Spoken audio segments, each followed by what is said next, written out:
At 02:47 a.m. October 6, 2025, the crack of an AK-47 shreds the Ukrainian drone.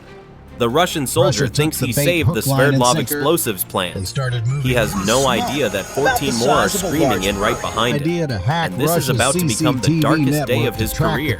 Those 14 drones were just launched less than 2 miles away, unleashed from the back of a smuggled truck that spent the last 48 hours navigating a maze of Russian checkpoints. This is a strategic decapitation. In a secret underground headquarters in Ukraine, frozen, Ukraine made a ruthless calculation. If Russia won't stop firing shells, Ukraine will destroy the factory that makes them. But that single gunshot just changed everything. That soldier's lucky shot didn't just down a drone, it lit a flare. The entire Russian base is now on high alert and reinforcements are scrambling. The Ukrainian team has minutes, maybe seconds, to get the rest of their swarm to the target before their hidden launch position is overrun. So how do you complete a precision strike when a countdown timer has just been placed on your own survival? The entire campaign began at 10 a.m. on October 4th, 2025. A rusty, anonymous-looking delivery truck rolled across the border, driven by a small Ukrainian special ops team disguised as local haulers. For nearly 2 days, they navigated 500 miles of hostile roads, their cargo a deadly secret. The final, most dangerous hurdle came just 6 miles outside Dzerzhinsk. After the humiliating destruction of the Feodosia oil depot, Russia had flooded its rear areas with Rosgvardia patrols, complete with AI-powered cameras and dogs trained to sniff out explosives. The truck approached a checkpoint. At first, the guard seemed bored, and then a German Shepherd starts barking its head off at the cargo container. It smelled the lithium batteries. The entire mission is now 30 seconds from a catastrophic firefight. But the Russians, for all their paranoia, have a weakness: bureaucracy. Their patrol schedules are rigid, predictable, and Ukrainian intelligence had provided the playbook. The driver fakes an engine stall, killing the lights. Instantly, a passenger flips a switch. A wallet-sized jammer floods the area with enough RF noise to blind the checkpoint's AI cameras for exactly 30 seconds. A moment later, a piece of smoked meat, the oldest trick in the book, sails out the window, landing just feet from the frantic dog. The barking stops. The truck's engine roars back to life. It punches through a gap between the patrol cars, a gap calculated to the second by an AI route planner on a burner phone. They escape by the skin of their teeth, but they've made noise. That desperate acceleration, the roar of an old engine in the dead of night. It was enough. It didn't alert the soldiers they left behind. It alerted something far more dangerous. A mobile Krasuka 4 electronic warfare unit parked just over the next hill suddenly registered the acoustic signature. At 02:45 a.m., the truck screeches to a halt behind a derelict chemical plant, a pre-scouted dead zone in local surveillance. The roof splits open, and in less than 90 seconds, 15 Liutyi drones are launched into the night. For a brief moment, the mission is perfect. The Ukrainian operators have a clean signal, a direct line of sight to their swarm. Then all hell breaks loose. The Krasuka 4 unit unleashes its fury. The operator's screens instantly dissolve into a blizzard of digital snow. Control signals are severed. Telemetry vanishes. It's the electronic equivalent of a flashbang grenade, a digital tsunami of raw power designed to fry the circuits of anything that dares to transmit. A nearby Russian infantry squad, alerted by the launch, begins firing wildly into the darkness, their tracers cutting blindly through the air. The swarm is now flying deaf, dumb, and blind into a hail of gunfire. But this is the exact scenario the Ukrainians planned for. The moment the connection was lost, a secondary system kicked in. An onboard AI, preloaded with high-resolution U.S. satellite imagery of every pipe, building, and railway in Dzerzhinsk, took command. The swarm executes its pre-programmed contingency plan. 5 drones, the decoys, suddenly break formation and climb sharply, deliberately making themselves the juiciest targets in the sky. Their job is to scream, "Here I am!" into the electronic storm, pulling the Krasuka's jamming beam upward, away from the ground. Meanwhile, the 10 attacker drones do the opposite. They drop, hugging the terrain at a suicidal altitude of less than 30 feet, using the urban clutter of the industrial park as a shield. They weave through the maze of abandoned factories, disappearing into the ground fog. The bait works perfectly. The Krasuka's operators, seeing 5 clear targets ascending, focus their entire system on frying them. 2 of the decoys, hit by the concentrated energy, overload and explode in bright flashes. This act of sacrifice has saved the attack swarm. but it has also just rung the dinner bell for the deadliest predator on the field. The bright, loud explosions have just appeared as giant, unmissable blips on the radar screen of the Panzer S-1. Layer 3 of the defense has just woken up. At 02:46 a.m., 457 E-6 missiles tear into the sky at Mach 3, each one a guided silver bullet. The explosions are perfect, shredding 2 of the decoys into a rain of burning composites. On the ground, the infantry cheer. To them, the threat is being neutralized. But in the Panzer's command vehicle, the operator's relief turns to ice. His system just spent 8 precious seconds acquiring, firing, and confirming kills on the wrong targets. Now, his screen is flooded with 10 new contacts. The real swarm. They are low, fast, and weaving through the chemical plant's infrastructure. The targeting computer begins to choke. Every pipe, smokestack, and metal building is screaming back a false radar echo. It's like trying to pick out a single whisper in the middle of a rock concert. The system needs 3 seconds to filter the clutter and lock a new target.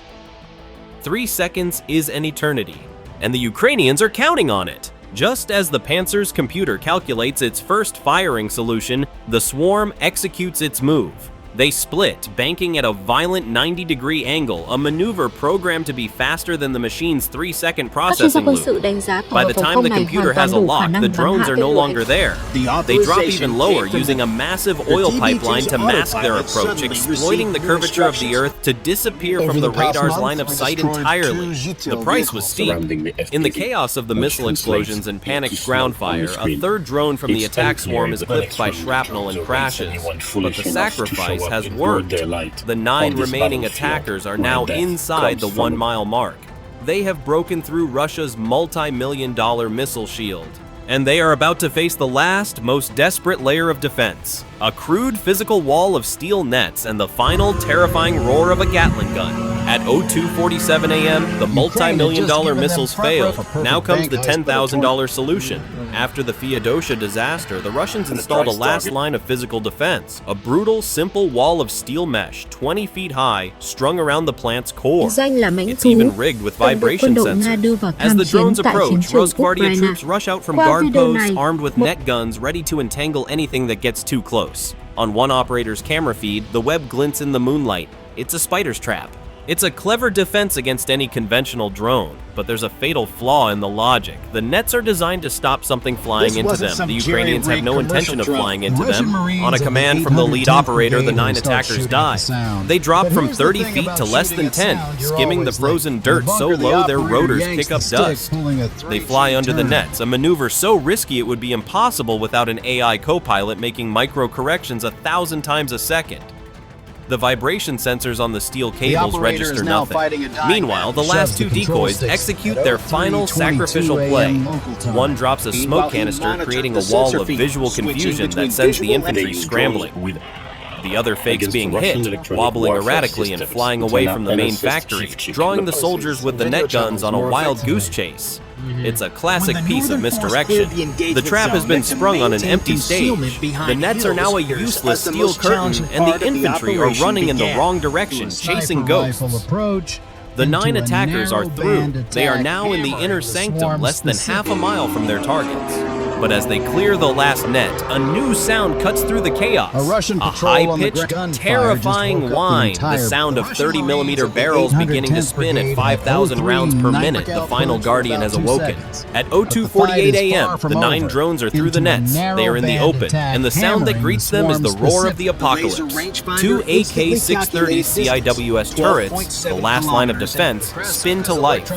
These are naval Gatling guns, bolted onto the ground, designed to shred incoming sea-skimming missiles. They vomit a solid wall of tungsten rounds at a terrifying 5,000 rounds per minute. A storm of lethal metal scythes through the air. 4 drones are instantly obliterated, disintegrating into clouds of plastic and electronics. The attack swarm is now down to its final bar. Desperate soldiers aim laser pointers at the remaining drones, hoping to blind their cameras in a futile last gesture. But this incredible display of firepower has 2 fatal flaws. First, the CIWS is designed to track hot metal missiles. These drones are made of cool, radar-absorbent composite materials. They are ghosts to its primary sensors. Second, and more importantly, is the brutal math.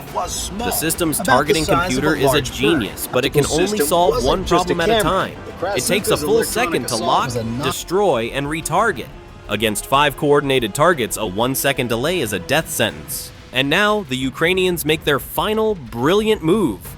The 5 remaining drones execute a cold launch protocol. With less than 400 yards to go, they cut their engines completely. They go silent. They go cold. They become unpowered gliders, using their momentum to coast through the final stretch. The CIWS, now robbed of any heat or sound signature to lock onto, fires blindly into the darkness. The Ukrainian operators are now just passengers. The onboard AI has taken full control, using its stored maps and inertia sensors to make thousands of micro-adjustments per second, guiding the silent drones towards the RDX silos. The roar of the Gatling guns fades, their barrels glowing red-hot but finding no targets. The last defense has failed. The swarm is through. Russia's nets and guns? The Ukrainian drones just ghosted them like a bad Tinder date, and now nothing stands between them and their target. At 02:49 a.m., the camera on the lead Liutyi drone locks onto its target, a massive rust-streaked RDX storage silo. On the ground, it is pure chaos. The CIWS turrets spin uselessly, their barrels glowing red-hot but finding nothing to shoot at. Panicked soldiers fire wildly into the dark with their rifles, their bullets accomplishing nothing. It's the ultimate mismatch. A panicked soldier needs 2 seconds to raise his rifle and aim. The CIWS turret needs 1 second to reacquire a target. The drones are now less than a second from impact. Russia's entire multi-billion-dollar defense system, a lumbering giant designed to fight other giants, is being brought to its knees by 5 10-pound phantoms. The Russians can see it, they can track it, but they can do absolutely nothing to stop it. Then the first drone connects. But this isn't just an explosion, it's a physics lesson delivered at 50,000 miles per hour. The drone's shaped charge warhead detonates, unleashing the Monroe effect. The explosion doesn't just expand outward, it focuses its entire fury inward, super compressing a 3mm copper cone into a white-hot jet of molten metal. Traveling at over 23,000 feet per second, this metal spear doesn't break through the silo's half-inch steel wall. It vaporizes it, punching through it as easily as a hot needle through paper. For a microsecond, there's silence. Then, the real show begins.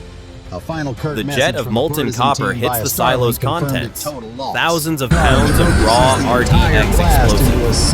The shockwave and intense heat don't just ignite the RDX. They trigger a supersonic detonation, a cook-off that turns the entire silo into an inferno pressure bomb. Before the shockwave from the first blast even dissipates, the other 4 drones find their marks. Silo 2, Silo 3, a production hall, a storage depot for finished guided bombs. It's a domino effect of pure chemical fury. The explosions link, amplify, and become one. The Sverdlov plant, the $1.7 billion heart that pumped the poison into Russia's war machine, doesn't just explode. The 90-kilogram single-piece warheads vaporized in a instantly fireball shatter tons so of bright, steel and so copper massive, structures. it's rumored to have lit up the night sky for miles. Massive electrical arc Visible as a night faint, into day. angry glow from the outskirts of Moscow. Not just turning off the but lights, the real damage wasn't the twisted steel or the shattered concrete. It was the silence that was about to follow. On the front lines, hundreds of miles away, Russian artillery batteries would soon fall quiet, starved of the very explosives that fueled their fire. This single strike didn't just destroy a building, it severed an artery. Now, Moscow has to go cap in hand to North Korea and Iran, spending billions to replace what a few $1,000s in drone parts just erased from existence. Of course, the Kremlin's spokesman scrambled to call it a technical accident, but you can't call a viral video shot from 10 different angles by stunned locals a technical accident. The myth of Russia's untouchable heartland wasn't just punctured, it was torn to shreds for the entire world to see, shattering the morale of those who believed they were safe. And this reveals the ultimate genius of the attack. It created an impossible choice for Moscow, a strategic nightmare.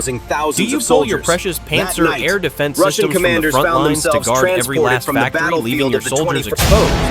Or do you leave your industrial heartland vulnerable to the next swarm. Either choice is a losing move. Ukraine just forced Russia to use its own strength to weaken itself. With one perfectly executed strike, they didn't just destroy a factory. They turned Russia's entire air defense strategy into a weapon pointed right back at its own head. And that is a return on investment you can't put a price on.